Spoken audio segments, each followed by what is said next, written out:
nation. For the entire nation. And therefore, the entire nation owns the former president in the same manner that the entire nation owned Kenyatta. The entire nation owns Kibaki. The entire nation will own Uhuru Kenyatta. The entire nation will own whoever will come after Uhuru Kenyatta, with all their mistakes and errors that will be talked about for generations to come. And so the president comes from his peers or age group or clan is called Sote. Sote. Yeah, Sote. And that's why those elders were arguing yesterday that the general area that he comes from, Kabasiso, and so there is a way that Moi should be buried. Right. His head should be facing where the sun is coming from, and therefore the east. Thank you. I'm sorry to butt in. We can see also there the pallbearers, you know, moving on with the caskets that has been offloaded from the military chopper right now, and that will be taken to the house and then transported to Kabarak home, where he'll be laid to rest. We can see the gaggle of soldiers as well who are lining up just to give that ceremonial honor. Brigadier, this is where you come in as well. So take us from here. Yes, Deba, what we'll see now is, again, the troops paying their last respects on the airport as the procession comes through. They'll walk through, again, a great honor, and then be able to take it to the house, which will then be able to transport it to the Kabarak University. A great parade again, and it will be paying respects. We'll see them at one point, you know, doing a salute, again, in honor of a departed Commander-in-Chief. So it's good to see as it comes along. All right. And we can see also the clergy and family members there. That is a grandchild of Moi, also surrounded by a gaggle of soldiers. And you can see at the center there is a casket bearing the body of a late Daniel Torre Teach Arab Moi. So any moment from now is going to be put into the hearse, and then that will be transported, or he'll be transported to Kabarak home, and then the ceremony will begin. Just as we saw yesterday, the funeral will start with the late president's grandchild, Moi, and Talisa doing the first reading, followed by a second reading by Mzee Moi and Paula Chepkemboi. Also, Moi's children, Captain Retired Philip and Doris, scheduled to read the eulogy, which will be followed by the reading of a poem from his grandchild, Laila Cherobon. And then tributes will be made from around 11 a.m. to 12:15 p.m., after which the body will be buried.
Bye.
right, it's a beautiful aerial shot there of a gaggle of soldiers who are waiting to mount a guard of honor to receive the cortege of the late President Daniel Toroitich Arap Moi.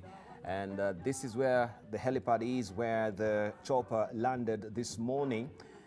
These are just also challenges of live TV as well, so you will bear with us. But we just want to also rope in the voice of Brigadier General retired Ahmed Mohammed to just tell us more of what he's seeing right now. He's got a better perspective, and he's a person who's actually suited to the ground to tell us more about this. Brigadier. Yes, Diba, what we're seeing now is another honor where the troops are in line, and you can see them giving a salute where we do what we call the present arms, and that again is international. It's the what present the arms. Present arms. Present where they put their guns in front. Oh. Highest honor again for a senior officer.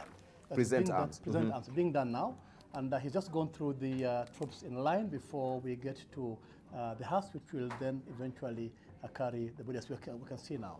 So essentially, the point is that in that condition,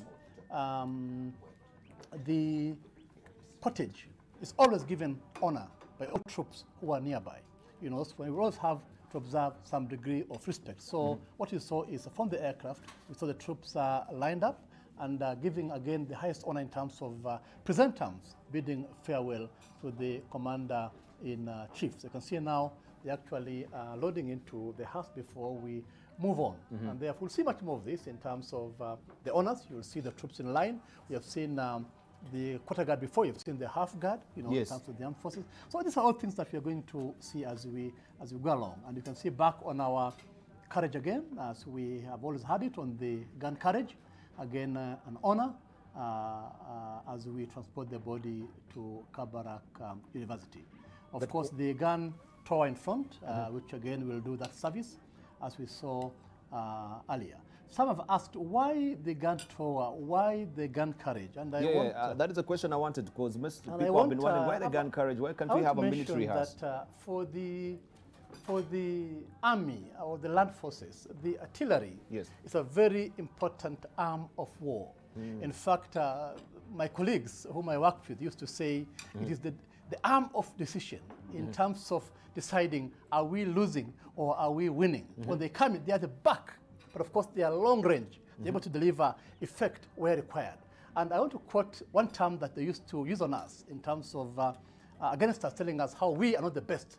The gunners, the artillery, are the best. And my friend, I'm sure Brigadier retired M.M. Macharia will recall, they used to talk and say, you know, very commonly, where the guns go, there the glory goes. And therefore, you can see the honor, the honor being given to the commander-in-chief, that here is the glory being carried by the gun tower on the gun carriage. Where the guns go, there the glory goes. And that is the best departing farewell that we can give to our former commander-in-chief. Very befitting indeed.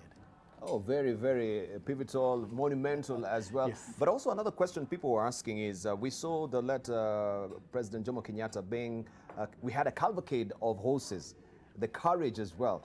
Is it because of the modern times that we're living in? Will it be maybe very sentimental to have horses also, you know, carrying the hearse? And now, or cutting away the hearse? We will see this being done in different armies. And you know very well that we borrow very much in terms of what we do from the British Army. And our tradition are very much built along the British lines. And the British pay a lot of respect, attention to such activities. If you saw the state funeral of Churchill in 1965, the largest, I believe, maybe almost in the whole world in terms of attendance by heads of state and others, I believe almost over 100 were there. And the largest attendance indeed. And attention to details. As you can see today, even yesterday, attention to details. So for them, the pride was actually having the carriage pulled by officers and men from the Navy, because the Navy at that time was the senior arm within the British Armed Forces. And it was an honor for them, for the Navy. And then, of course, as time went on, now we see the horse carriage. Again, very colorful, very ceremonial, slow-moving horses, giving it, again, the attention and honor that it deserves. And then, of course, now, for us, what we see is the gun tour. Again, exactly doing the same thing. So it depends on different countries, but very much borrowing from the Commonwealth, so that anybody from the Commonwealth will understand this very well. The present arms, the troops in line, the quarter guard, half guard, are all things that we borrowed from the British, which have served us very well. So are we trickling down from half to quarter, right? Why that diminishing number? Is it yes, of course, the numbers convenience? grow as you go up from the troop in line, as you can see today. Then it goes to a quarter guard, which is actually a bit smaller. Quarter guard, yeah. Yeah, and then to half guard. Okay, and then the full guard, which is now the three services all presented. So you begin from the quarter to half? Yes, to half and then to full. Okay. So you see all the three, the Kenya Defence Force Band coming in to give